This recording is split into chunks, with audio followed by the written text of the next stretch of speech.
Afin d'apporter des corrections rapides et de qualité à vos photographies, vous allez pouvoir utiliser l'outil de suppression des défauts présent dans la boîte de dialogue Camera Raw sous Photoshop CC. Donc en fait, avec cet outil, qui rappelle l'outil correcteur de Photoshop, vous allez en fait sélectionner une zone source à partir de laquelle vous allez par la suite vous baser afin de peindre sur la zone à corriger. Donc pour accéder à Camera Raw, il va me falloir évidemment passer par le logiciel Bridge.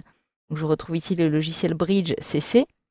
Et lorsque je retrouve maintenant ma petite arborescence de dossier, je vais retrouver ici la photo que je souhaite corriger. Je peux maintenant réaliser un clic droit dessus afin de l'ouvrir dans Camera Raw.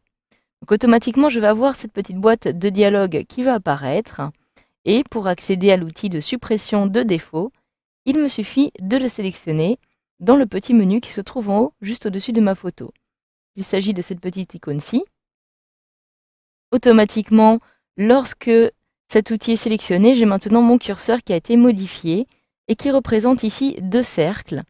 Donc évidemment, la première chose à faire va être de me rendre dans le volet de droite afin de choisir les options pour apporter ma correction. Donc en fait, vous allez avoir deux modes de suppression de défauts. Par défaut, je retrouve ici le mode corrigé. Donc le mode corrigé va tout simplement me permettre de faire correspondre la texture, l'éclairage ou encore l'ombrage de la zone échantillonnée à la zone sélectionnée. C'est-à-dire que je vais dans un premier temps sélectionner une zone que je souhaiterais justement modifier et je vais par la suite en sélectionner une deuxième, la zone échantillonnée, qui va me servir de modèle. L'avantage est que je vais pouvoir ici conserver certaines choses comme la texture ou encore l'éclairage. Si j'accède au deuxième mode, le mode dupliquer, celui-ci va me permettre en fait d'appliquer la zone échantillonnée de l'image à la zone sélectionnée. En fait, comme si j'allais réaliser un copier-coller des deux zones. Donc afin de conserver la texture ou d'autres propriétés, je vais plutôt choisir ici le mode corriger. Une fois que cela est fait, je vais pouvoir maintenant régler la taille de mon curseur. Alors cet outil va être très intéressant puisqu'il va vous permettre non seulement de supprimer par exemple certains défauts visibles de votre photo, mais il va aussi vous permettre de supprimer les défauts qui ne vont pas être visibles sur celle-ci. Donc nous verrons cela plus tard. En ce qui me concerne, je souhaiterais plutôt supprimer tout simplement les fils électriques qui apparaissent ici sur ma photo. Donc pour cela, je vais décider de réduire un petit peu la taille de mon curseur, afin de l'adapter un petit peu plus, de le rendre plus petit par rapport au fil électrique. Vous pouvez, si vous souhaitez, réaliser un zoom avant ici, soit en le sélectionnant directement dans la liste, soit en cliquant ici par exemple. Alors attention, évidemment, il vous faudra sélectionner l'outil main pour vous déplacer de cette façon. Donc voilà, je vais maintenant pouvoir commencer par retoucher ma photographie en la corrigeant grâce à cet outil.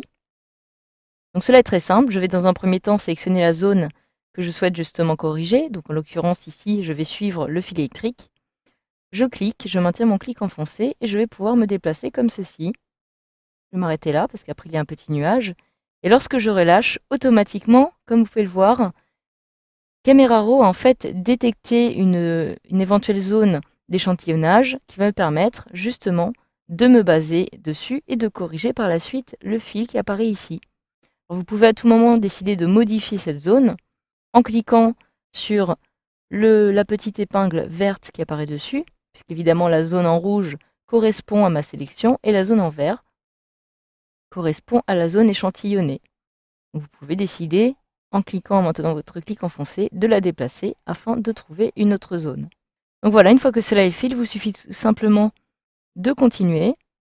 Et en fait, vous voyez ici par exemple que la ligne n'est pas totalement effacée. Je vais donc pouvoir procéder en plusieurs fois.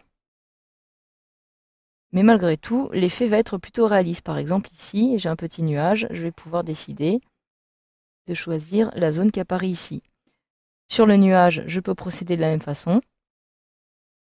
Et vous allez voir que cela est plutôt réaliste et va donc me permettre de conserver ici la texture de mon nuage de façon plutôt naturelle. Alors à chaque fois que vous allez relâcher, vous allez en fait avoir des petites épingles qui vont apparaître. Donc, je vous conseille évidemment de procéder avec plusieurs petits à-coups, qui va vous permettre d'obtenir un résultat un petit peu plus propre, mais ce qui va aussi vous donner par la suite un certain nombre d'épingles qui vont apparaître sur votre photo.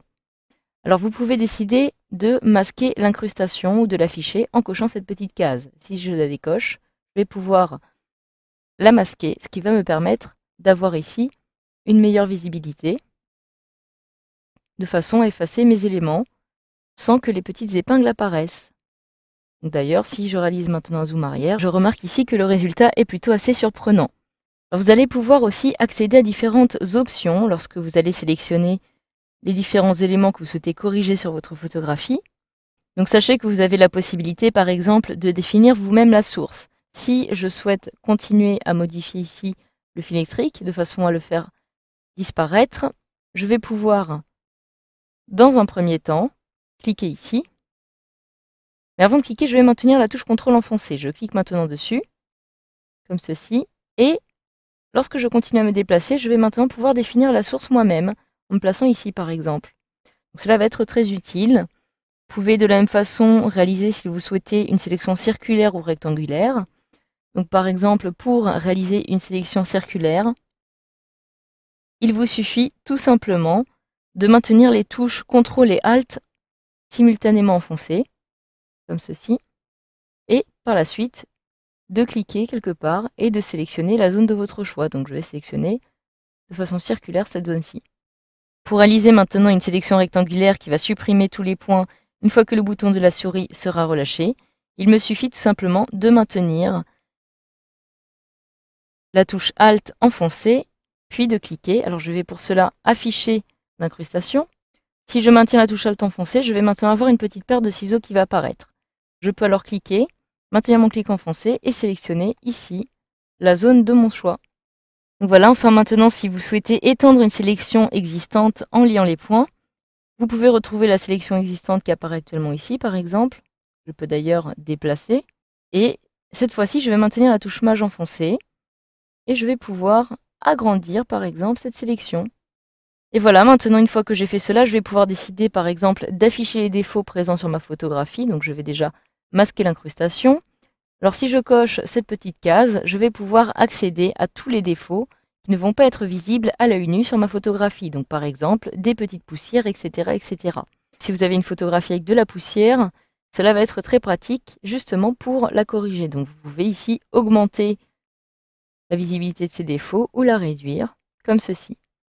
Donc voilà, une fois que cela est fait, vous pouvez maintenant décider de tout effacer, ce qui aura pour effet tout simplement d'effacer toutes les petites épingles présentes sur votre image, ou alors de cliquer sur Terminer pour valider. Donc voilà, je vais maintenant pouvoir décider de l'ouvrir par exemple directement dans mon logiciel Photoshop. Et grâce à ce module, vous savez maintenant comment supprimer rapidement des défauts sur votre image sous Photoshop CC.